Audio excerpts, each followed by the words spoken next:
আর এই যে ললিত ঝা যিনি সংসদ হামলায় অভিযুক্ত, তার আর্থিক লেনদেনে এবার নজর। লেনদেনের তথ্য পেতে দুই ব্যাংকে অভিযান, গিরিশ পার্কের দুই ব্যাংকে অভিযান দিল্লি পুলিশের। ললিত ঝার আর্থিক লেনদেনেও নজর রাখছে তদন্তকারীরা। যেমন তার যেই সিম ব্যবহার করত ললিত, তার সেই বিষয়টি খতিয়ে দেখতে যেমন টেলিফোন ভবনে গিয়েছেন তদন্তকারীরা, তারই পাশাপাশি আর্থিক লেনদেনেও নজর রাখা হচ্ছে। এবং গিরিশ পার্কের দুই ব্যাংকে অভিযান দিল্লি পুলিশের। আমাদের সঙ্গে রয়েছেন সরাসরি অমিত, গিরিশ পার্কের দুই ব্যাংকে যে অভিযান চালিয়েছে তদন্তকারীরা, এখনো পর্যন্ত কি কি তথ্য উঠে এসছে বিষয়?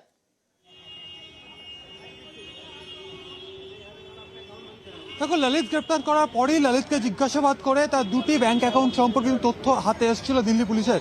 সেক্ষেত্রে গিরিশ পার্ক এলাকার একটি হচ্ছে একটি রাষ্ট্রায়ত্ত ব্যাংক, অর্থাৎ এই মুহূর্তে দাঁড়িয়ে রয়েছে গিরিশ পার্কের SBI ব্রাঞ্চ। সেখানে ললিত ঝার একটি অ্যাকাউন্ট রয়েছে এবং আরও একটি হচ্ছে সেন্ট্রাল এভিনিউর ওপরে গিরিশ পার্কের একটি বেসরকারি ব্যাংকের একটি শাখা, সেখানেও কিন্তু ললিতের অ্যাকাউন্ট রয়েছে। এবং দুটি অ্যাকাউন্টে খুব অল্প পরিমাণে টাকা রয়েছে, এমনটা কিন্তু প্রাথমিকভাবে জানানো হচ্ছে দিল্লি পুলিশের তরফে।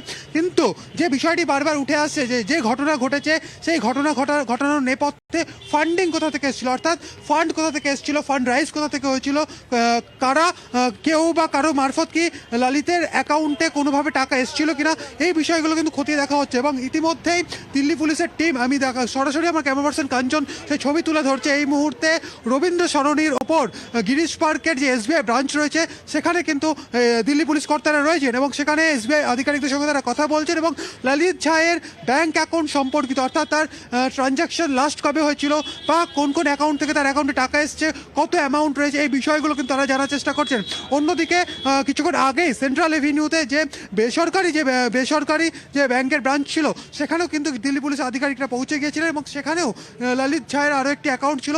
সেই অ্যাকাউন্টে কত টাকা লাস্ট ছিল বা ট্রানজাকশন কী হয়েছে বা কোন কোন অ্যাকাউন্ট থেকে তার কাছে টাকা এসছে কিনা বা কোনো ধরনের অনলাইন পেমেন্ট হয়েছে কিনা, বা তিনি যে দিল্লি গিয়েছিলেন, সেই দিল্লি যাওয়ার ক্ষেত্রে কারণ বারবার তার পরিবারের থেকে দাবি করা হচ্ছে যে ললিতের কাছে মানে হিউজ পরিমাণ বা বেশি সংখ্যক কিন্তু পরিবারে কিন্তু টাকা ছিল না, একটা অর্থাভাব ছিল। সেক্ষেত্রে তার দিল্লি যাওয়ার টাকা কোথা থেকে এলো, বা দিল্লি যাওয়ার ক্ষেত্রে যে টিকিট কাটা হয়েছিল, সেই টিকিট কি কোনোভাবে অনলাইন কাটা হয়েছিল বা ব্যাংক অ্যাকাউন্ট থেকে কোনো পেমেন্ট হয়েছিল কিনা, এই বিষয়গুলো কিন্তু দিল্লি পুলিশ আধিকারিকরা ব্যাংকের সঙ্গে কথা বলে ব্যাংকের স্টেটমেন্ট নিয়ে বা স্টেটমেন্টগুলো দেখে বা আর্থিক লেনদেন, অর্থাৎ ললিত ঝায়ের ব্যাংক অ্যাকাউন্টে কার সাথে বা কোন অ্যাকাউন্ট থেকে কোন ট্রানজাকশন হচ্ছে কিনা, বা শেষ কবে সেখান থেকে টাকা তোলা হয়েছে, বা যে ATM কার্ডগুলো তিনি ব্যবহার করতেন কোথায় সেগুলি ব্যবহার করা হয়েছে, সমস্ত কিন্তু খতিয়ে দেখছেন দিল্লি পুলিশ আধিকারিকরা।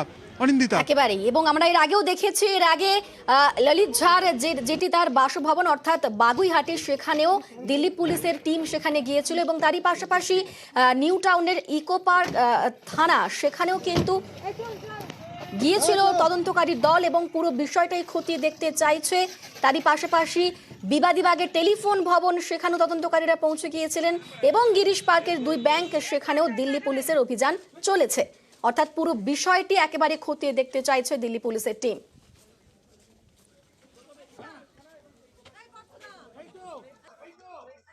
আমরা এই ব্যাপারে নজর রাখছি, ওদের সঙ্গে what ever support is required we are providing necessary support to them. যা প্রয়োজন হবে সেটা আমরা ওদের সঙ্গে শেয়ার করব। আমরা খুব অ্যালার্ট আছি। প্রত্যেকটা যে ভাইটাল ইনস্টলেশন আছে, সবসময় আমরা সিকিউরিটি ব্যাপারে রিভিউ করতে থাকি। প্রত্যেকটা ঘটনা থেকে আমরা কিছু শিখ পাই। তো নিশ্চয়ই এই ঘটনা থেকেও আমরা নিশ্চয়ই there is something to learn about and we will learn from this and then take preventive measures. আর এই মুহূর্তের অত্যন্ত গুরুত্বপূর্ণ খবর, টার্গেট 24-এর